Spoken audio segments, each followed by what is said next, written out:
Get away from here and wait outside. You have no business being here.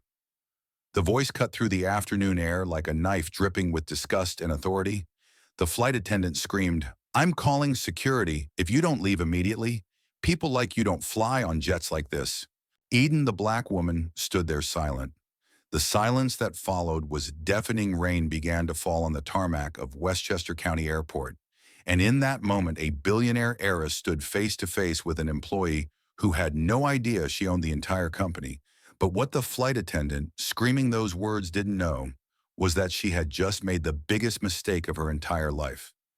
Before we start this story, if you support that everyone should be respected, no matter their skin color, the subscribe button type support, and where you're watching from in the comments, Vivian Carter at 37 years old, she's one of the most powerful women in aviation that you've probably never heard of. Just 12 hours earlier, Vivian had been sitting in a boardroom in London, closing a $3 billion international acquisition deal. Now she was rushing back to the United States for her father, Charles Carter's 70th birthday celebration in the Hamptons. The Carter family built their empire over 3 generations, owning everything from luxury hotels to tech companies, and yes, one of the largest private aviation companies in North America. But here's what makes Eden different from every other wealthy AIS. You might know she deliberately stays invisible. No social media accounts, no red carpet appearances, no magazine interviews. As Vivian arrived the airport early, she opted to enter the airport lounge first before her flight. But the gatekeeper stopped her saying, "Ma'am, this lounge is for first-class passengers only. You'll need to show me your boarding pass and identification." The voice was sharp, dismissive, dripping with the kind of authority that comes from gatekeeping privilege. Vivian paused, surprised by the aggressive tone. She had been using this lounge for over a decade, though she typically visited during quieter hours. "Of course," she replied, reaching into her purse for her platinum membership card and boarding pass. Peter took the documents with obvious skepticism, examining them like a detective studying evidence of a crime. "These don't look right," he announced loudly enough for other staff to hear. "I'm sorry, but these credentials don't look right. Are you sure you're supposed to be here, ma'am? I'm going to have to ask you to wait outside while we verify your credentials. This lounge is for our most exclusive clientele. I assure you my credentials are authentic." Eden replied, her voice maintaining its composure despite the public humiliation. "Ma'am, do you understand what kind of facility this is?" Peter continued, warming to his subject. "This lounge has a $50,000 annual membership fee. Our clients are Fortune 500 CEOs, heads of state, Hollywood royalty. They pay for exclusivity and privacy," as if to prove his point. A white man in his 60s wearing casual golf attire approached the lounge entrance. Peter's demeanor immediately transformed. "Good afternoon, Mr. Patterson, right on time for your flight to Miami. Please go right in. No request for identification, no questioning of credentials, no lectures about exclusivity." The contrast was stark and intentional. "You see," Peter said, turning back to Eden, "that's what our typical clientele looks like now. I'm going to need you to wait outside while I verify these suspicious documents." "Wait outside," Vivian repeated, rain beginning to fall through the terminal's glass ceiling. "Yes, ma'am, for the security and comfort of our legitimate members, I cannot allow you inside with questionable credentials for 25 minutes. Eden stood outside the lounge in the rain, while Peter made a show of verifying her credentials. Other wealthy passengers, all white, came and went without any scrutiny. The message was clear. Her race disqualified her from belonging in this space, regardless of her actual membership status or wealth. "Ma'am," Peter finally announced, "I've decided to allow you access on a provisional basis because of the rain, but I want you to know that we'll be monitoring your behavior closely." The condescension was breathtaking. Peter was granting permission for Eden to enter her own company's lounge, as if he were doing her a tremendous favor. As Eden finally entered the lounge, soaked from the rain and humiliated by the public spectacle, she processed what had just happened. This wasn't just individual prejudice. This was systematic discrimination happening in her own company. After leaving the lounge, Vivian approached the sleek white private jet worth $12 million. Her designer heels clicking against the wet tarmac. She carried herself with the quiet confidence that only comes from true power. She had no idea she was walking into the most humiliating 15 minutes of her entire life. Standing at the aircraft's entrance was Stephanie Williams, a senior flight attendant, who'd been with Carter Aviation Group for 5 years. Stephanie had developed quite an attitude during her time with the company, believing that working on private jets somehow made her part of the elite world she served. She'd grown comfortable making snap judgments about who belonged in her luxurious workplace and who didn't. The moment Stephanie saw a black woman approaching her precious private jet, her mind was made up despite Eden's obvious elegance, her expensive luggage, and her confident demeanor. Stephanie had already decided this woman was in the wrong place. "Excuse me," Stephanie called out, stepping directly into Eden's path. "This is a private aircraft. You can't just walk up here." Eden paused, looking up at Stephanie with calm eyes. "I'm here for the flight to Westchester," she replied evenly, reaching into her purse for her boarding credentials. But Stephanie wasn't interested in seeing any documentation. "Ma'am, you don't look like the type of person who flies private. Are you sure you're not supposed to be at the commercial terminal?" "It's about a mile that way," the words hung in the air like poison around them. Ground crew members stopped what they were doing. Captain Robert Hayes heard every word through his open cockpit window, but chose to look away. Marcus Thompson, the ground operations supervisor, looked up from his checklist with growing concern.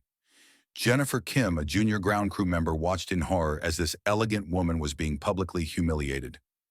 "I have my boarding pass right here," Vivian said calmly, pulling out her documentation. Stephanie barely glanced at it. "These could be fake. Do you have any idea how much it costs to charter this aircraft? $75,000 per flight? Does that sound like something you can afford?" Eden's composure was remarkable, but you could see something shift in her eyes. "I think there's been a misunderstanding." "The only misunderstanding," Stephanie interrupted, her voice getting louder, "is you thinking you belong anywhere near this aircraft security." She turned toward the terminal. "I need security to escort this woman away from the aircraft." Peter Palmer, the private terminal manager, came jogging over without even asking what was happening. He immediately sided with Stephanie. "Ma'am, you're going to need to leave this area immediately. This is for authorized personnel and passengers only." "I am a passenger," Vivian replied, her voice still controlled, but with an edge that anyone paying attention would have recognized as dangerous. "Right." Stephanie laughed mockingly. "And I'm the Queen of England. Look, lady, I don't know what game you're playing, but this isn't some commercial flight where you can just show up with a fake boarding pass. These are serious people with serious money." The rain was getting heavier now, and Vivian stood there, her expensive coat beginning to get wet, facing down two employees who were about to destroy their own careers with their next words. "Serious people like me?" Eden asked quietly. "People like you don't fly private."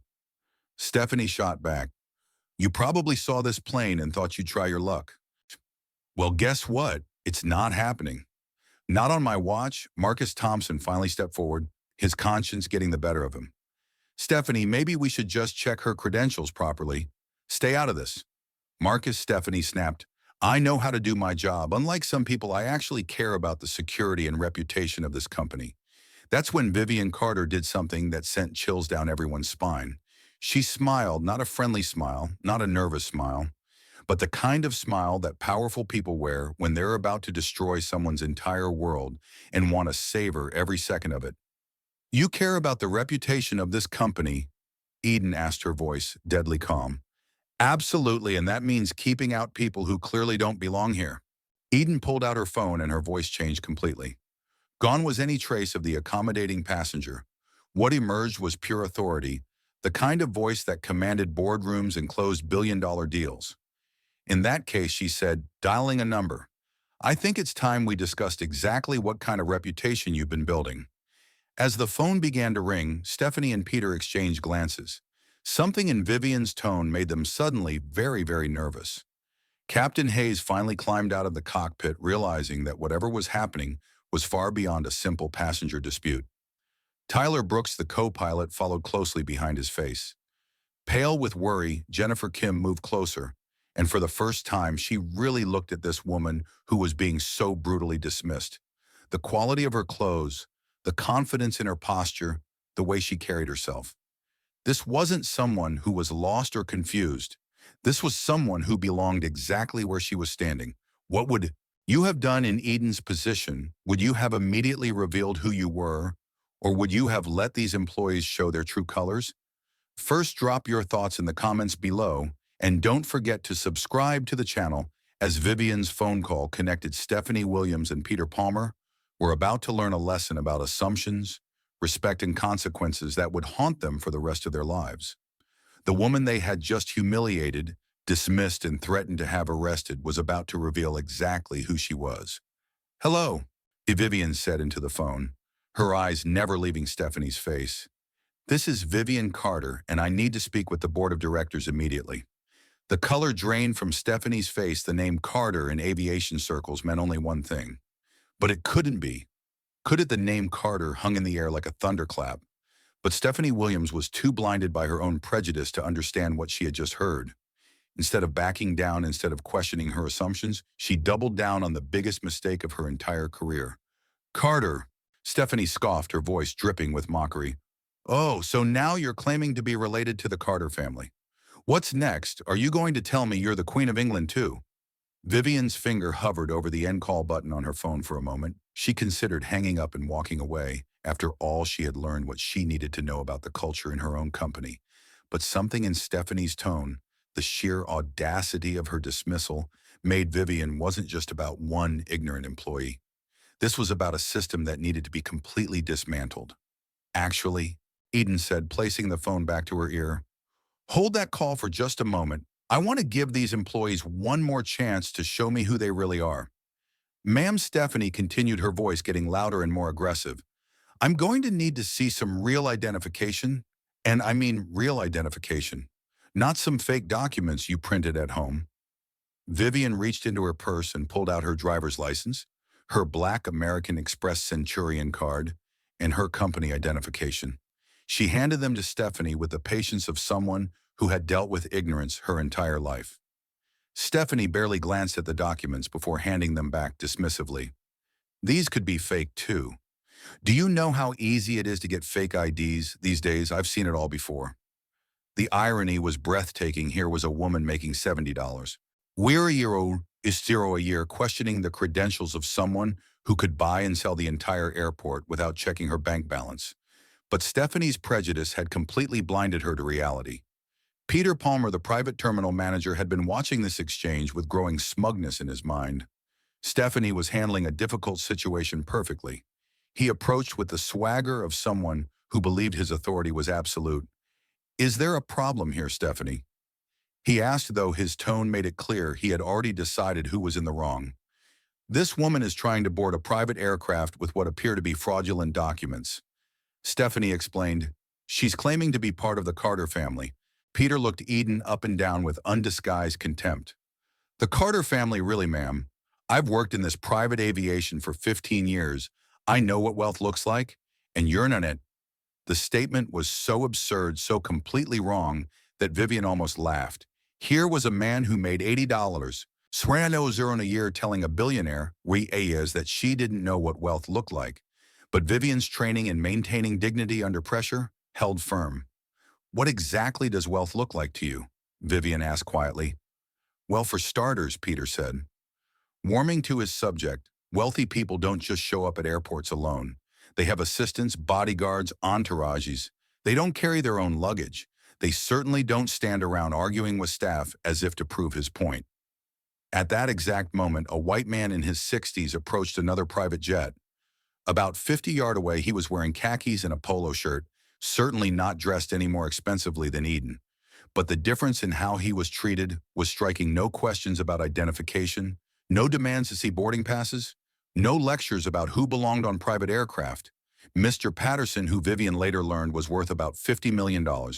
A fraction of her family's wealth, was treated like royalty simply because he was white and male. The contrast was so stark, so blatantly discriminatory, that even some of the ground crew began to shift uncomfortably. Marcus Thompson, the operations supervisor, had been watching this entire exchange with growing horror. Marcus was a good man who had worked his way up from the bottom, and he knew injustice when he saw it. "Stephanie," Marcus said carefully, "maybe we should call the main office to verify." "Marcus, I told you to stay out of this," Stephanie snapped. I don't need you questioning my judgment.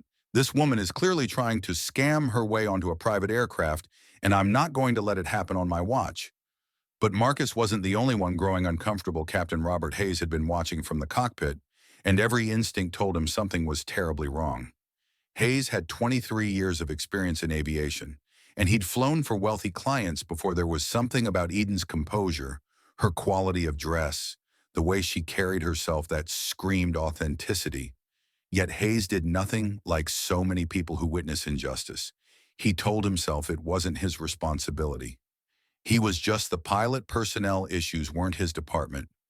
He had a pension to think about, a family to support. Getting involved in a confrontation between crew members and passengers was above his pay grade. The only person who seemed to recognize the gravity of what was happening was Jennifer Kim, a junior member of the ground crew who had been with the company for only 8 months. Jennifer had an eye for detail and a sense of fairness that her supervisors had already noticed. She watched as this impeccably dressed woman was being systematically humiliated, and everything about the situation felt wrong. Jennifer had seen real wealth before. Her previous job had been at a luxury hotel where she had interacted with billionaires on a regular basis. She knew what old money looked like, how it dressed, how it moved through the world, and everything about Vivian Carter screamed authentic wealth. The way Eden's clothes fit perfectly, without being flashy, the understated elegance of her jewelry, the quality of her luggage expensive, but not logo heavy, even the way she spoke with the kind of diction that came from the best private schools money could buy. This wasn't someone pretending to be wealthy. This was someone who had been raised in wealth from birth, but Jennifer was just a junior employee who was going to listen to her opinion about passenger credentials. As the confrontation continued to escalate, Eden felt something she hadn't experienced in years. Powerless rage, not because she couldn't handle the situation. She had enough money and influence to destroy everyone involved without breaking a sweat. The rage came from the recognition that this was happening to her. It was probably happening to countless other people who didn't have her resources to fight back. So Eden made a decision that would change everything. Instead of immediately revealing her identity and ending this humiliation, she would let it continue. She would document every word, every action, every moment of discrimination, and then she would use it to burn down the toxic culture that had allowed this to happen, ma'am. Peter Palmer said, his voice taking on an authoritative tone. I'm going to have to ask you to leave the private terminal area entirely. You're disrupting our operations, and our clients pay premium prices for privacy and exclusivity. Disrupting your operations, Eden repeated. By standing here quietly with my boarding credentials, by refusing to accept that you don't belong here. Stephanie interjected. Look, I'm sure you're a very nice person, but this aircraft is reserved for high net worth individuals. You might want to check with the commercial airlines. I hear JetBlue has some very nice flights. The condescension in Stephanie's voice was breathtaking. She was speaking to Eden like she was a confused child who had wandered into the wrong part of the airport. Meanwhile, the rain was getting heavier, and Eden was still standing outside, being systematically excluded from boarding her own aircraft. High TW worth individuals, Vivian repeated thoughtfully. And you've determined that I'm not one of those based on what exactly? Stephanie and Peter exchanged a look that said everything about their assumptions. They didn't need to voice what they were thinking. Their expressions made it crystal clear in their minds. A black woman, regardless of how she was dressed or how she carried herself, simply couldn't be wealthy enough to afford private aviation based on experience. Peter said finally, when you've worked in this industry as long as we have, you develop an eye for these things. What Stephanie and Peter didn't realize was that their experience was actually a systematic pattern of racial profiling that had been going on for years. They had become so comfortable with their prejudices that they no longer even recognized them as prejudices in their minds. They were just doing their jobs, protecting their wealthy clients from undesirable intrusions, but their comfortable world was about to come crashing down. Jennifer Kim couldn't take it anymore, despite her junior status, despite the risk to her own career. She walked over to where Eden was standing. Ma'am, Jennifer said quietly, I'm so sorry about this. Is there anything I can do to help? Maybe I could call the main office to sort this out. It was a small gesture, but it meant everything to Eden. In the midst of this systematic humiliation, Here was one person who recognized basic human decency, one person who was willing to risk her own position to do the right thing. "Thank you," Vivian said softly. "Your kindness means more than you know, but I think this situation needs to play out exactly as it's happening." Jennifer didn't understand what that meant, but something in Eden's tone told her that this story was far from over. Meanwhile, Stephanie was growing increasingly agitated in her mind. She had given this woman multiple chances to leave gracefully, and instead of taking the hint, Eden was standing her ground. This was starting to look like a real security situation. "Ma'am, I'm going to call airport security," Stephanie announced loudly. "You're trespassing on private property, and you're refusing to leave when asked." "How do I am trespassing?" "My son." Eden repeated, her voice still eerily calm. "On private property, yes, this is a private aviation terminal. These aircraft are privately owned and access is restricted to authorized personnel and passengers only." Eden nodded thoughtfully. "And you're absolutely certain that I'm not an authorized passenger? I've checked your so-called credentials.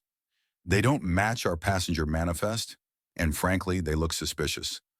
What Stephanie didn't know was that Eden's name on the passenger manifest was listed simply as V. Carter. No first name, no title, just an initial and a last name.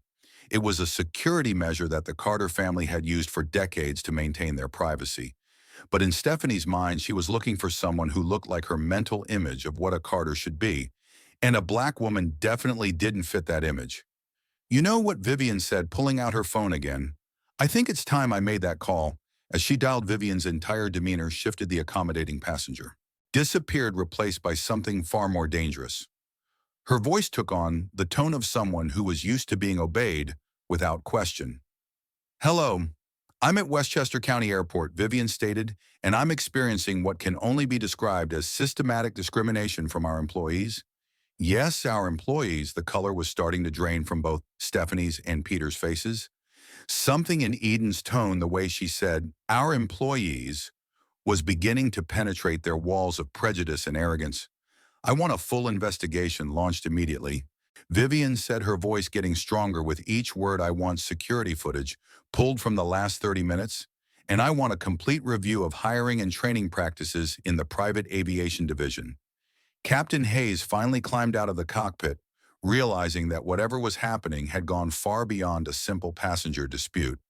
As he approached the group, he could hear Vivian's side of the phone conversation, and his blood ran cold. "No, I don't think suspension pending investigation is sufficient," Eden was saying. "I think we're looking at immediate termination for cause. This is exactly the kind of liability exposure that the board has been worried about. I'll hold for the chairman." Eden said, then looked directly at Stephanie. "He's pulling the employment files for everyone involved in this incident." The silence that followed was deafening around the airport. Other passengers and crew members had begun to notice the commotion. Word was spreading that something big was happening at the Carter Aviation Terminal. Marcus Thompson approached the group, his face grave with concern. As operations supervisor, he knew he should have intervened earlier. His conscience had been screaming at him for the last 20 minutes, but he had chosen the safe route of staying out of what he assumed was a personnel matter. Now he was beginning to realize that his silence might have cost him his career. Stephanie, Marcus said quietly, "Maybe we should reconsider." Reconsider what Stephanie snapped, though her voice had lost much of its earlier confidence. Some woman shows up claiming to be a Carter, and suddenly we're supposed to believe her. But even as she said it, Stephanie's conviction was wavering. There was something about the phone call she had just witnessed that felt too authentic to be fake. The way Eden spoke about board meetings and employment files, the casual mention of corporate liability. These weren't things that someone could just make up on the spot. Peter Palmer was having similar doubts. He had built his career on reading people, on knowing who belonged in his exclusive world and who didn't. But everything about this situation was beginning to feel wrong. The woman's composure under pressure, her obvious quality and refinement. The way she spoke with such authority. "What if they had made a terrible mistake, ma'am?" Peter said carefully. "Perhaps there's been a misunderstanding." "Perhaps," Vivian interrupted, lowering her phone. "A misunderstanding? You've accused me of fraud, trespassing, and carrying stolen identification. You've publicly humiliated me, refused to let me board an aircraft I have legitimate credentials for, and threatened to have me arrested. What part of that do you consider a misunderstanding? The rain was coming down harder now and Vivian was completely soaked. Her expensive coat was ruined, her hair was plastered to her head, and she had been standing in the weather for over 20 minutes because her own employees refused to let her board her own aircraft. The chairman will see me. Now, Vivian said, raising the phone back to her ear, "Yes, sir, I'm still here at the airport, standing in the rain actually, because your employees have decided I don't look like the kind of person who should be allowed on a Carter Aviation aircraft." As Eden continued her conversation with the chairman of the board, you could watch the realization dawning on everyone around her. The way she spoke about company policy, her familiarity with corporate structure, her casual mention of board meetings and executive decisions. This wasn't someone pretending to be important. This was someone who was important. Captain Hayes approached Stephanie with growing panic in his eyes. "Stephanie, what passenger manifest are you looking at?" The standard manifest. Stephanie replied, though her voice was much quieter now. "There's no Vivian Carter listed. Show me." Hayes demanded. Stephanie pulled out her tablet and scrolled to the passenger list. There at the top of the list was a single-entry V. Carter owner, CEO. The silence that followed was the sound of careers ending. Captain Hayes stared at the screen, then looked at Eden, then back at the screen. 23 years of experience in aviation, and he had just witnessed one of his crew members discriminate against the owner of the entire company. "Oh God," he whispered, "oh my God." He looked over Hayes' shoulder at the tablet, and his face went white. V. Carter owner, CEO, the woman they had been treating like a criminal, was the CEO of Carter Aviation Group. Peter Palmer saw their expressions and felt his stomach drop. What is it?" But he didn't need an answer. Eden's phone call was providing all the information anyone needed. Stephanie Williams sank down onto a nearby equipment crate, the full weight of what she had done. Crashing down on her, she had just spent 30 minutes systematically discriminating against the owner of Carter Aviation Group. Not just any owner, a member of the Carter family, one of the most powerful families in American business. And she had done it all in front of witnesses with security cameras recording every word as Eden ended her call. She looked around at the group of employees who had spent the last 30 minutes making the biggest mistake of their professional lives. Her expression wasn't angry. It was something far more dangerous. It was disappointed now, she said quietly. "I believe someone mentioned calling security. I think that's an excellent idea. I'd like to file a formal complaint about discrimination, harassment, and hostile work environment." The rain continued to fall, but Vivian Carter was no longer just standing in it. She was standing in the wreckage of several careers, and the storm that was about to hit Carter Aviation Group would make the weather seem like a gentle spring shower. But first, Eden had one more phone call to make, and this one would change everything. The first call went to her executive assistant, Sarah Chen, who had been managing Eden's schedule for over 8 years. Sarah was in the middle of coordinating a major acquisition meeting in Manchester when her phone rang. "Sarah, it's me." Vivian said, her voice still controlled, but with an edge that Sarah had only heard a handful of times in their working relationship. "Cancel the Manchester meeting. Immediately cancel it." Sarah's voice showed her surprise. This was a $3 billion deal that had been in the works for months. "Eden, are you sure the entire European board is flying in?" "Cancel it," Eden repeated firmly. "We have a situation that requires immediate attention, a situation that could destroy this company's reputation if it's not handled properly." Sarah knew better than to ask questions when Eden used that tone. "Consider it done. Anything else you need? Clear my schedule for the next week. We're going to be rebuilding our entire corporate culture, and it starts today." As Eden ended the first call, Stephanie Williams was still standing nearby, her confidence beginning to waver. There was something about the authority in Eden's voice, the way she casually mentioned canceling billion-dollar meetings, that was starting to penetrate her wall of prejudice. The second call went to Michael Taus. Carter Aviation Group's head of security, Torres, was a former FBI agent who had been with the company for 6 years, and he knew that when Vivian Carter called personally, it meant something serious was happening. "Michael, I need all security footage from Terminal 7 private jet section for the last hour." "Cita," Vivian said without preamble. "I need it pulled, secured, and prepared for legal review footage from Terminal 7 Taurus." Repeated Vivian, "Are you at the airport?" Yes, and I need that footage preserved as evidence. We have a discrimination incident involving our own staff that's going to require a full investigation. How serious are we talking? Career ending, serious lawsuit, serious federal discrimination, complaint serious. Torres's voice became all business. I'll have the footage secured within 10 minutes. Do you need a security team at your location? Not yet, but have a team standing by. And Michael, I want the footage reviewed by our legal team before anyone else sees it. This is going to be a textbook case of workplace discrimination. As Eden ended the second call, Captain Hayes finally climbed out of the cockpit. He approached the group just as Eden was dialing her third number. This call went to her brother, Marcus Carter, who served as the company's chief operating officer. Marcus was in a board meeting in Manhattan when his phone buzzed with Eden's emergency code. Marcus, I need you to drop everything and get to Westchester County Airport. Eden said, bring the legal team, bring HR, bring anyone else who needs to see what kind of culture we've allowed to develop in our own company. What's going on? Marcus could hear the tension in his sister's voice, and it worried him. Eden never lost her composure. I'm standing in the rain outside one of our own aircraft because our employees have decided that I don't look like the kind of person who belongs on a private jet. The silence on the other end of the line was deafening. Marcus Carter was not just Vivian's brother. He was her business partner, her closest advisor, and someone who had witnessed her build Carter Aviation Group into one of the most successful companies in the industry. The idea that their own employees would discriminate against her was beyond comprehension. What Marcus's voice was dangerously quiet, you heard me correctly. I've been standing here for 45 minutes being told that I don't belong on my aircraft by employees who are supposed to represent our company's values. I'm leaving now. I'll be there in 30 minutes. Marcus, bring the termination paperwork. We're going to need it as. Vivian ended the third call. The color was beginning to drain from Peter Palmer's face. He had heard enough of the conversation to realize that something was very, very wrong.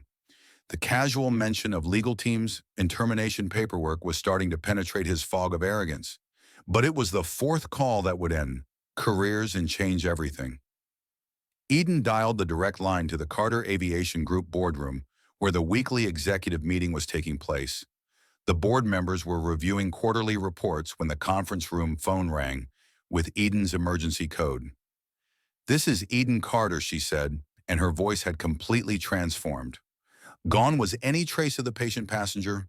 What emerged was pure authority, the voice of someone who owned companies worth billions of dollars and was not accustomed to being questioned.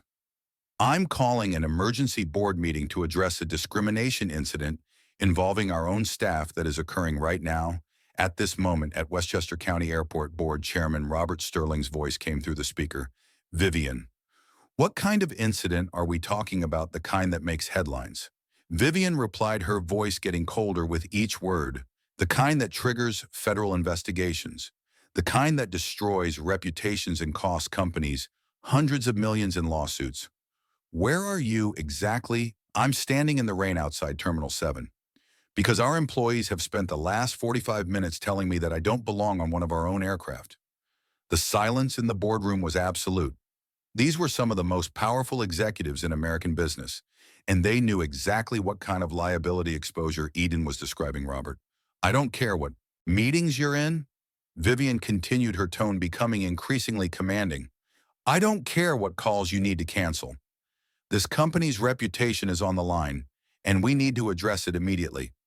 Vivian, surely there's been some kind of misunderstanding? The only misunderstanding, Vivian interrupted, is that someone just told the owner of this company that she doesn't belong on her own aircraft. And they did it in front of witnesses with security cameras recording every word as the board members absorbed the magnitude of what they were hearing. Eden continued her devastating assessment. By now, a crowd had begun to gather around the terminal. Word was spreading that something significant was happening at the Carter Aviation section, and other passengers and crew members were starting to pay attention. That's when Marcus Carter arrived. A black Mercedes S-Class pulled up to the terminal, followed by two additional vehicles carrying what was obviously a legal team. Marcus Carter stepped out of the lead car, and even from a distance, his resemblance to Eden was unmistakable. The same bearing, the same quality of dress, the same aura of quiet authority behind him came 3 attorneys from Carter Aviation Group's legal department, 2 HR executives, and a team of corporate security personnel. This wasn't a small response team. This was the kind of legal and executive firepower that companies deploy when they're facing existential threats. Airport security had been reviewing footage at Eden's request, and as Marcus approached the group, the head of airport security jogged over with a tablet in his hands. "Ma'am," the security chief said to Eden, "we've reviewed the footage as requested. We have everything documented from multiple angles." As the realization spread through the group, Marcus Carter approached his sister with a combination of fury and heartbreak in his eyes.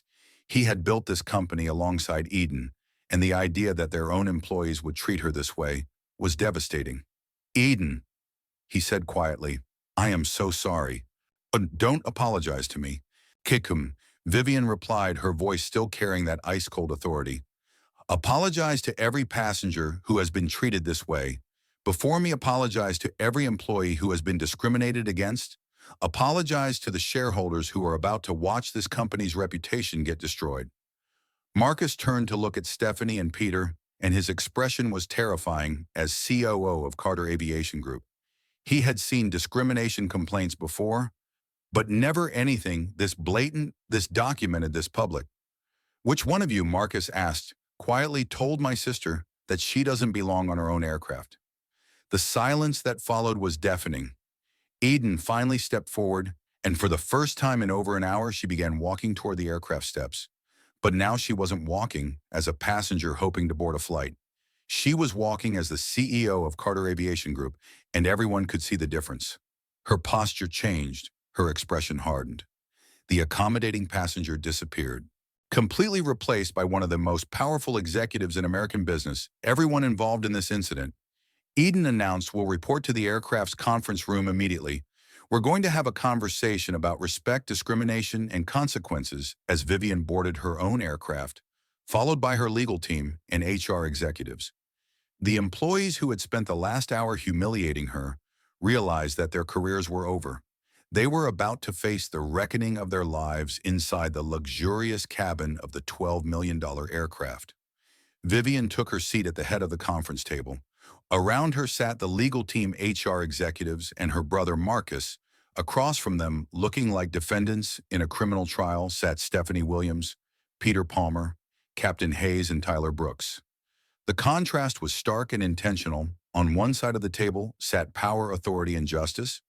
On the other side sat the wreckage of several careers. Eden's voice, when she finally spoke, carried the kind of authority that comes from owning billion-dollar companies and destroying people who cross her. "I want to understand," she said quietly, "how my own employees could treat anyone the way you treated me today." The silence in the cabin was deafening. Stephanie Vivian continued, turning her gaze to the flight attendant who had started this entire nightmare.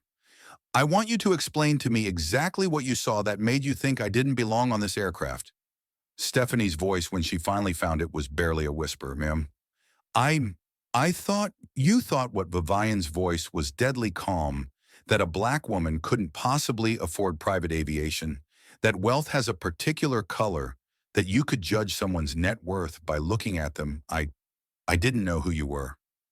Eden leaned forward, and her response would become legendary in business schools for years to come. "That's exactly the problem," she said. "You should treat everyone with respect, regardless of who they are. The fact that you only regret your behavior because of who I am proves that you've completely missed the point." The devastation in Eden's voice was more powerful than any shouting could have been. This wasn't just about one incident of discrimination. This was about a culture that had allowed such behavior to flourish. Peter Eden turned to the terminal manager. "You told me that you know what wealth looks like. You said I wasn't, yet I want you to explain that assessment to my legal team." Peter Palmer looked like he was going to be sick. "Miss Carter, I sincerely apologize if I had known, if you had known what Eden interrupted, that I was the owner, that I was wealthy, that I was important." "Peter, the problem isn't that you didn't know who I was. The problem is that you think it should matter." As the interrogation continued, other incidents began to come to light. Stephanie was forced to admit that she had made similar assumptions about other passengers in the past. Peter revealed a pattern of profiling that had been going on for years. Captain Hayes confessed that he had witnessed discrimination before, but had chosen to stay silent. Marcus Carter sat quietly taking notes and watching his sister dismantle the careers of people who had brought shame to their family name as COO. He would be responsible for implementing the changes that would prevent this from ever happening again.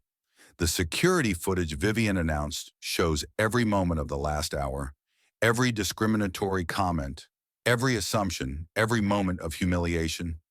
That footage will be reviewed by federal investigators, by our legal team, and by every employee in this company as part of mandatory training. The weight of consequences was beginning to settle on everyone involved. This wasn't going to be a quiet personnel matter handled internally. This was going to be a public reckoning that would reshape the entire industry. Stephanie Williams Vivian said formally, "Your employment with Carter Aviation Group is terminated immediately." Peter Palmer, "Your employment is terminated immediately. Captain Hayes, you are suspended pending a full investigation." The words fell like hammer blows. Careers that had taken years to build were ending in a single sentence. But Eden wasn't finished. This incident has exposed a culture problem that goes far beyond individual employees. She continued, "We're going to implement company-wide changes that will ensure this never happens again. Every employee will undergo bias training. Every manager will be retrained on our values. And we're going to create reporting systems that protect people from the kind of treatment I experienced today." As the meeting concluded and the terminated employees were escorted from the aircraft, Eden finally allowed herself a moment to process what had happened. She had been humiliated, discriminated against, and treated like a criminal by her own employees. But in the end, she had turned their prejudice into a teaching moment that would reshape her entire company. The rain had stopped, and through the aircraft windows, she could see other passengers and crew members watching nervously. Word of what had happened was already spreading through the aviation industry. By tomorrow, this incident would be front-page news in every business publication in the country. But for now, Vivian Carter was finally going home to her father's birthday party, carrying with her the satisfaction of knowing that she had just made her company and her industry a better place for everyone.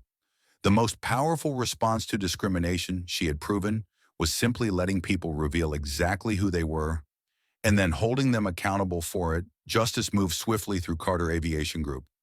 Like a cleansing fire within 24 hours of the incident, the corporate world witnessed what happens when discrimination meets real consequences. Stephanie Williams found herself not just fired, but permanently blacklisted from the aviation industry.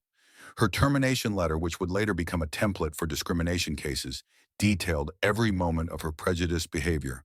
Peter Palmer suffered the same fate, with the added humiliation of being banned from working with any Carter company ever again. His 15-year career in private aviation ended in a single day. Captain Hayes, despite his 23 years of experience, was suspended indefinitely pending a full investigation. His silence in the face of obvious discrimination cost him everything he had worked for.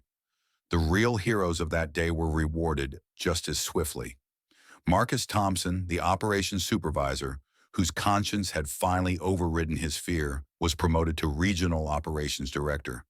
His integrity under pressure had saved his career and earned him Vivian's respect.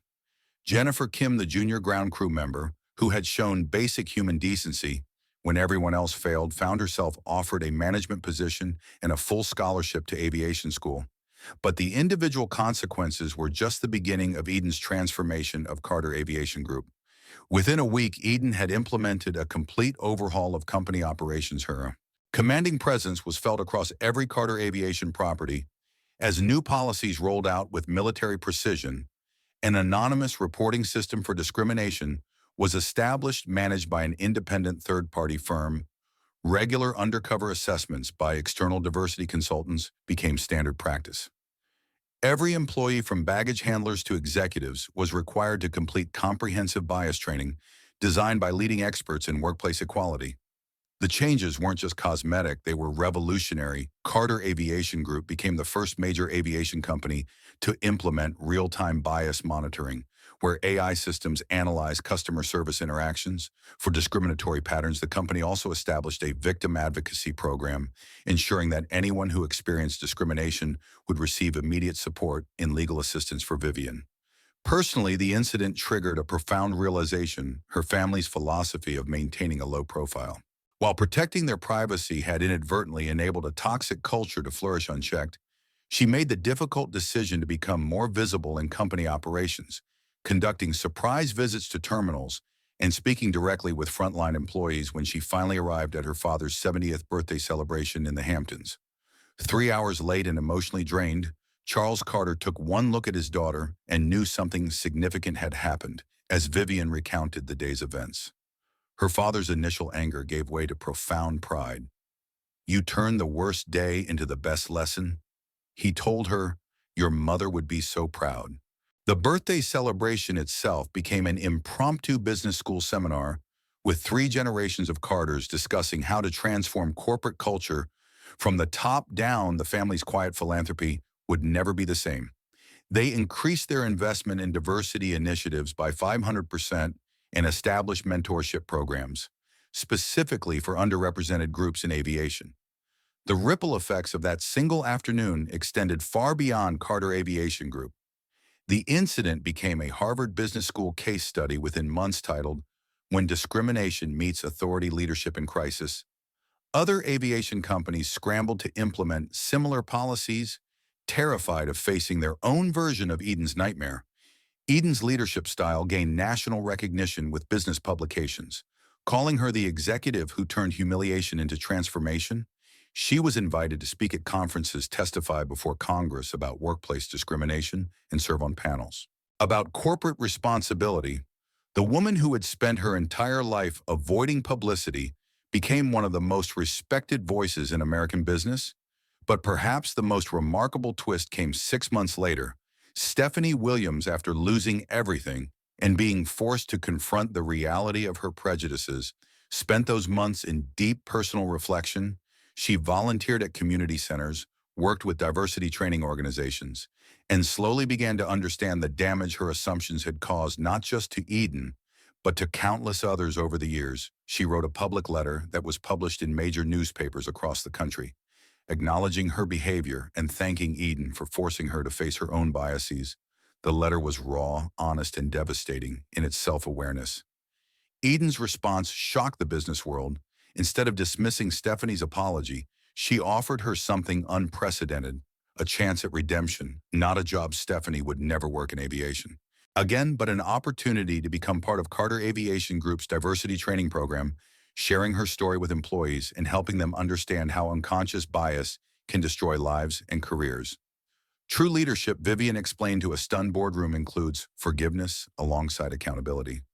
If we're going to change corporate culture, we need people who understand the real cost of discrimination. The program became a model for corporate America. Former discriminators working alongside their victims to prevent future incidents. It was controversial, it was uncomfortable, and it was absolutely effective. 1 year after that rainy afternoon at Westchester County Airport, Carter Aviation Group had transformed from a company with a hidden discrimination problem into the gold standard for inclusive business practices.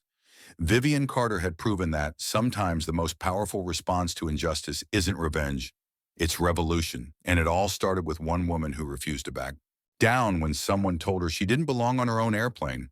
The Carter family legacy would forever be defined not by their wealth, but by their willingness to use that wealth to create real change. As Charles Carter said in his final birthday speech that night, "Power without purpose is just privilege, but power with purpose can change the world." Vivian Carter had changed her world, and in doing so, she had changed everyone else's too. If you enjoyed the story, like, subscribe, and share with others so they can learn too. See you in our next